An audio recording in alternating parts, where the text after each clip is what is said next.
When I tried to visit my dying grandma, my uncle slammed the door and said, "You don't deserve a goodbye." He spread a lie I was in rehab after I refused him $5,000. My cousins blocked me, posted, "Family is everything," while I was cut out. I missed her funeral, her burial, everything, until I found her diary and the letter she wrote for me. I arrive in the hospital corridor just as the nurses are shifting her bed for transport. Her breathing is shallow. My chest tightens. I've come to say goodbye to my grandmother, but I'm not sure if I'm allowed. My uncle Richard stands by the door of room 213. He's his usual composed self, clean tie, briefcase in hand. He looks me up and down. "You're not welcome," he says flatly, then slams the door hard enough the frame rattles. It stings, it burns more than I expected. I want to argue. I want to remind him that I'm her granddaughter's only child's child, that grandma always asked about me, but words freeze. I turn away. Richard had told everyone I was in rehab, a junkie, that I'd fallen off track. All because I refused to loan him $5,000 he demanded out of nowhere. "A family favor," he said. I didn't have it. I didn't give the excuse he wanted. Immediately, the story changed. I was the black sheep. My cousins, Mindy and Javier, posted photos on social media of Grandma in her last moments, captioning it, "Family is everything." I wasn't even told where she was buried. The messages were blocked. My phone line silent. I stand in the hallway, memory racing. My grandma, Maria Lou, full name, was always the warm light of our family. The holidays with her homemade pies. The stories she told of her childhood in Marysville, Ohio. The soft hum of the living room lamp at night, and how she would wink when I asked for seconds. Richard's version of me didn't fit that girl. Was I really lost, as he claimed? For a while, yes, I stumbled, made mistakes. But I was working my way back up when he pounced. And now, here I am, barred when my grandma, my last real link to home, is slipping away. I knock. Not at the door, too pointless. Instead, I stand in the hallway and call her name softly. "Grandma, it's me." I imagine her hearing it. I imagine her leaning back in bed and cracking that little smile of hers. She used to curse me gently when I was late coming home from school. She'd say, "Don't you worry, you'll get there." She believed in that weird kid I was. A nurse catches me in the corridor. She gives me a look of sympathy. "I'm sorry," she says. "She asked for you earlier." My heart skips. "She asked for me, how long ago?" The nurse shrugs. I don't blame her. I just feel the weight of facing Richard. I walk to the door again. My hand hovers inches from the handle.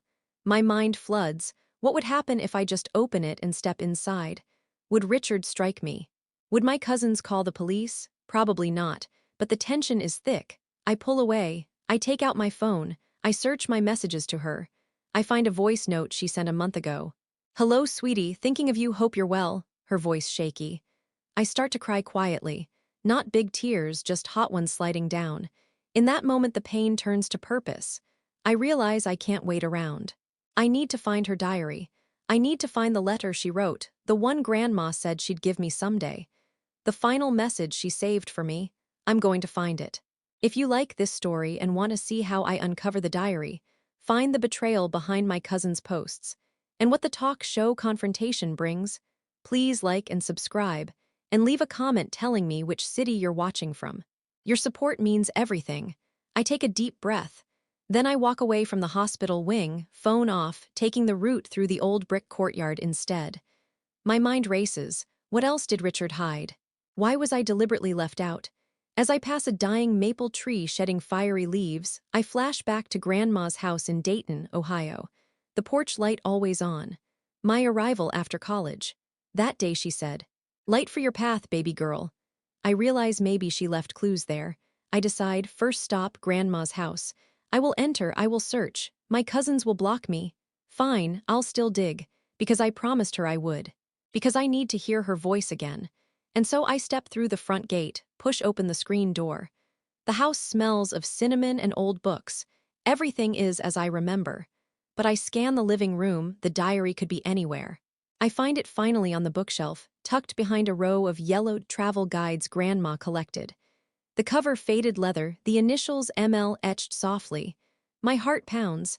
I open the cover.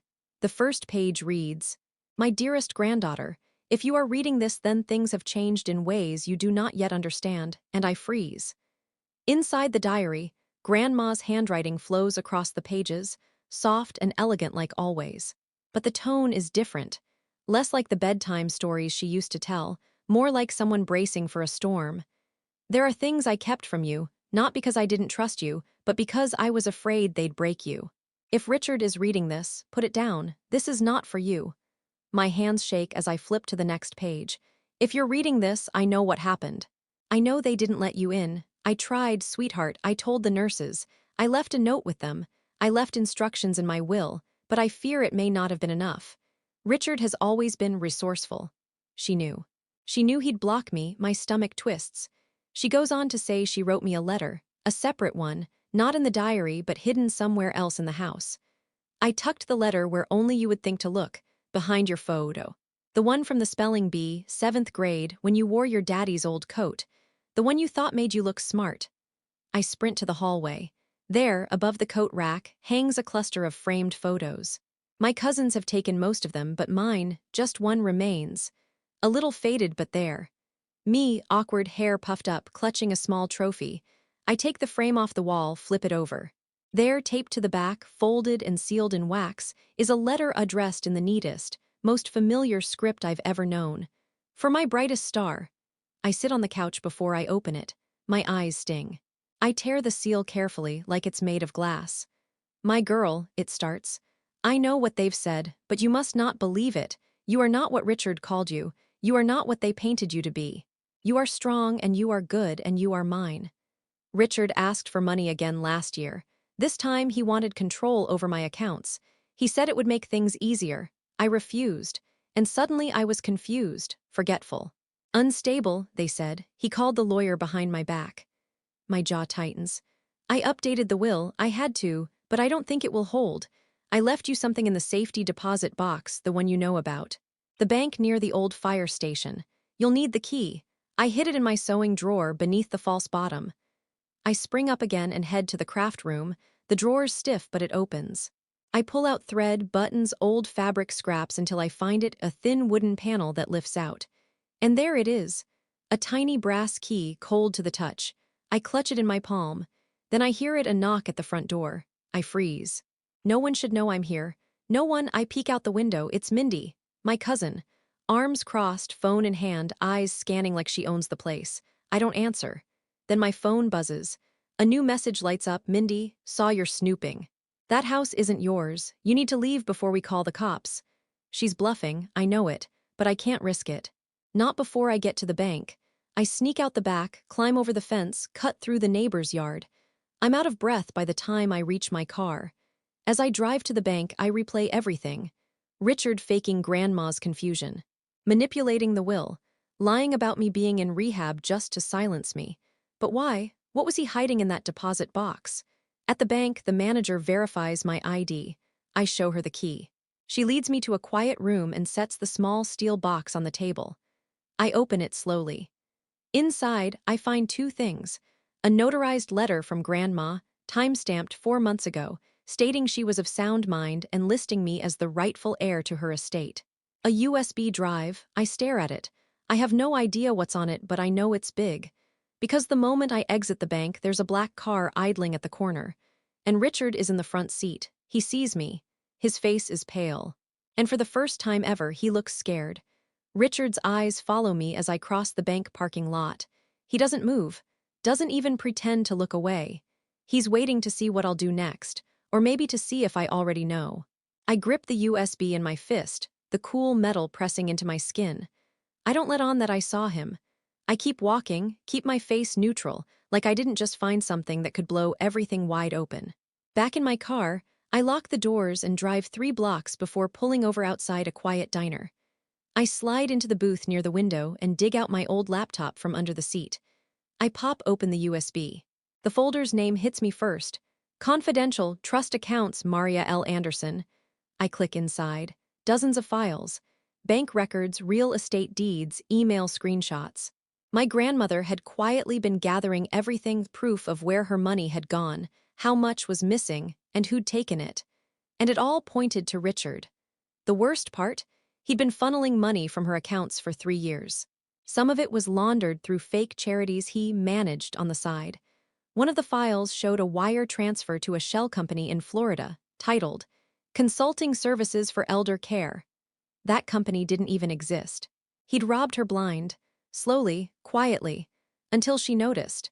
And when she pushed back, he did exactly what Grandma feared, told the family she was slipping. Not well, maybe early dementia. He even got a doctor, a friend from his golf club, to write a suspicious note recommending financial guardianship. I sit back in the booth, my heart thudding like a drum. The files are damning, and there's more. A scanned document at the bottom of the drive, audio transcript Thanksgiving dinner, Nov 25. I click it open. It's a transcription of a conversation between Richard and my cousin Javier. Recorded by Grandma, she must have hidden a recorder in the dining room. Richard, I'm telling you, if she keeps pushing, we'll say she's crazy. Easy. You saw how she mixed up the remote last week. That's all it takes. Javier, and what about the granddaughter? Richard, please, she's already branded. All I have to say is she's back on drugs and nobody will listen to her. Trust me. I've done this before. My hand clamps over my mouth. They plotted this, planned it, and it worked. They convinced the family. They shut me out, but not for long. I take screenshots of everything, back it all up to the cloud. Then I start making calls. First, to a lawyer, not just any lawyer, but one who specializes in elder abuse and financial fraud. A woman named Tessa, who I found through a recommendation board for victims of elder exploitation. She listens carefully, then says, if the documents are real, your uncle is in deep trouble. We can file a civil claim and possibly get the state to open a criminal investigation. Then, I do something bold. I contact a local news producer. Not just any local news, The Right Side, a regional investigative show based in Columbus that airs stories about underreported abuse cases. I send them a summary. Attach the files. 2 hours later, I get a call. You have time to come on air next week? The host, Elise Warren, asks. This is big, really big. I say yes. But the moment that interview is confirmed, things get strange. First, I get a call from a blocked number. I let it go to voicemail. Richard's voice. I think we need to talk. No more fighting. Grandma would want us to work this out, you know. Then I get a knock on my apartment door late that night. It's Mindy. She's not angry this time, she looks nervous. Pale, twitchy. I didn't know, okay, she blurts out. I swear I didn't know he was stealing. I just thought you were in a bad place again, that's what he told us. That you stole from Grandma, that you were using. I let her talk. Then I ask, why now? She bites her lip. Because he's panicking. He told Javier to delete everything. He's shredding documents at the house. And he said if you go on TV, we're all screwed. I record her confession, quietly, just in case. 1 week later, I walk into the Right Side studio. The lights are hot. The cameras click on. Elise smiles at me from across the desk. She opens the segment with, tonight, we bring you a story of betrayal, abuse, and a granddaughter's fight to reveal the truth. Our guest was blocked from her dying grandmother's bedside, but what she found after may lead to criminal charges. I stare into the camera as the tape rolls. I tell them everything. By the time I finish, Elise is holding back tears. The producers in the background are stunned, but I'm calm. Because for the first time in a long time, I know I'm winning. The segment airs on a Thursday evening at 7:00 p.m. sharp. By 7:12, my phone is exploding. Texts, calls, emails, people from high school I hadn't spoken to in a decade. Coworkers from my last job, neighbors from back in Dayton. Everyone saw it. But most surprising of all, my cousin Javier calls me. I stare at the screen. This man once posted a photo with Grandma on her deathbed, tagging it, Real Family, with a smug look on his face like he was mourning someone he hadn't even visited for 2 years before she passed. Now he wants to talk. I let it go to voicemail. The message plays, Javier. Okay, listen, I didn't know it went that deep, all right? I thought she was just sick. Richard told us she was getting weird and confused and you were back on pills. That's what he said. I didn't check, I just believed him. I shouldn't have. Then comes the kicker, Javier. He's been shredding everything, seriously. We tried to stop him, but he freaked out. Said you'd ruin him.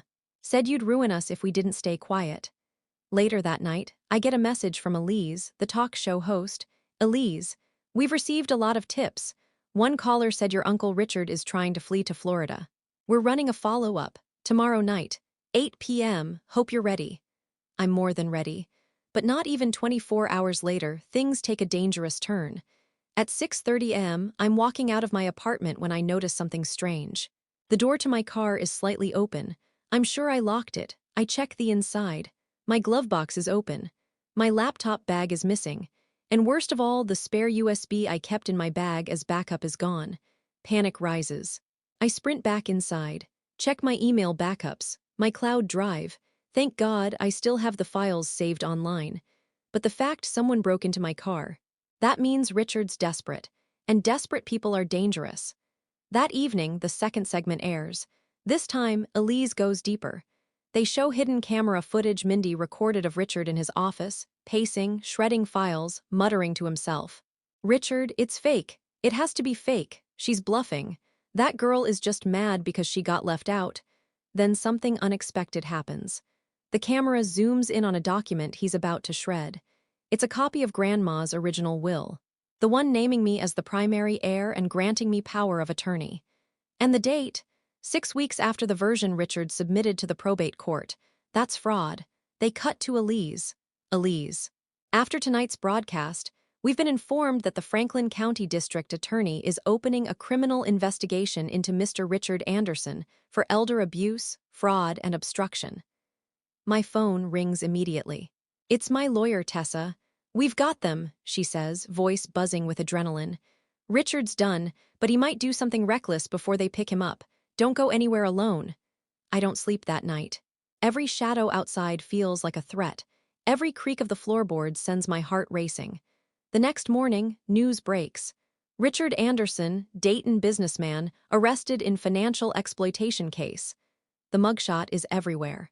His face, pale and stunned, mouth slightly open like he can't believe it. He was arrested trying to board a private flight to Tampa. The charges: fraud, elder exploitation, filing false documents, attempting to destroy evidence, interference with estate proceedings. He's held without bail. That should have been the end of it. But one more twist was waiting for me. 3 days later, I'm at Grandma's house, helping the probate lawyer catalog her remaining belongings. In a small box in her bedroom closet, I find a receipt. A single-page printout from a security service, paid in cash, 2 months before she died. The note at the bottom reads, "Camera installed in living room, autosave to cloud backup." I race to the account listed. Sure enough, there's a folder titled, "Living Room Archive Lasts 60 Days." And in the folder, a video dated 1 week before she passed. I open it. The footage is grainy but clear. Grandma sits on the couch, frail but alert. Richard stands near the fireplace, red-faced, shouting. "Grandma, no, Richard, I told you no more. You don't touch my accounts. You don't tell her she can't come see me. She's my granddaughter. She's the only one who's ever been honest." "Richard, she's a liar. You think she's better than your own son, after all I've done?" "Grandma, all you've done is steal." "Richard, fine. Then die with your precious morals." And then he storms out, slamming the door so hard the camera shakes. She looks straight into the lens after he leaves, and whispers, "If she sees this, tell her I'm proud, so proud. Baby girl, don't let him win." I play it 3 times, then I send it to Elise, then to Tessa, then to the DA, and finally to every single cousin who called me a junkie, who blocked my number, who said I didn't deserve a goodbye. The courtroom is packed. Every bench is filled. Reporters lean into the aisles with their notepads and cameras. Elise from the right side is sitting quietly in the back row, nodding to me as I walk in. And there in the front, cuffed, pale, and looking 20 years older, is Richard. His lawyer is young, slick, and clearly out of his depth. He whispers something to Richard, who doesn't even nod. His eyes are locked on me. I hold my head high. Because today, everything comes out. The state presents the case. Forged documents submitted to probate court, manipulation of Grandma's health records, financial exploitation. Over $140,000 stolen, witness, tampering, unauthorized shredding of documents under subpoena. Then the defense gets up. They try to spin it, call it family misunderstanding, claim Grandma was confused, that Richard was only trying to protect her from stress, that I had a history of instability and addiction. But Tessa is ready. She plays the video. Grandma, weak but sharp, clear as daylight, calling Richard a thief to his face, naming me as the only one she trusted. And then she calls the witnesses. First up, Mindy. She testifies about Richard's threats, about his breakdown, about how he manipulated everyone. Then, Javier. He admits he believed Richard's lies until the files and video came out. Says he feels ashamed. That grandma deserved better. That I deserved better. Then, finally, Tessa plays the audio transcript, Richard and Javier at Thanksgiving, where Richard clearly brags about painting me as a junkie so no one would believe me. The courtroom is silent when it ends. Richard's face turns gray. The judge calls a recess. I step into the hallway, heart pounding, and that's when someone taps me on the shoulder. It's the bailiff. He hands me a folded note. I open it. It's from Richard, just 5 words. "You were never meant to win."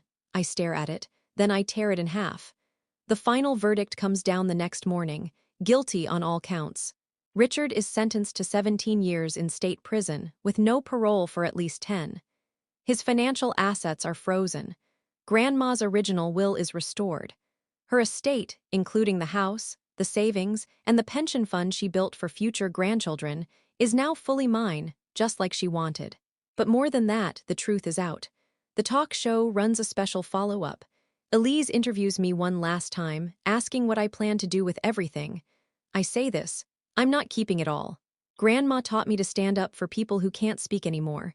So I'm starting a fund for elder fraud victims and their families. People who get shut out, lied about, pushed aside, just like I was. The audience applauds. Elise leans in. "Anything else you want to say?" I smile. "Yeah, just one thing." I look into the camera. "Family isn't everything, truth is." A week later, I visit Grandma's grave. It's small, modest, tucked beneath a willow tree in the back corner of Greenwood Cemetery. No one ever told me where she was buried, but I found her just like I promised. I placed the diary on her stone. "I found everything, Grandma," I whisper, "and I did it right." The wind rustles the trees. The sun breaks through the clouds. And for the first time since this all began, I feel her with me, not just in memory, but in peace.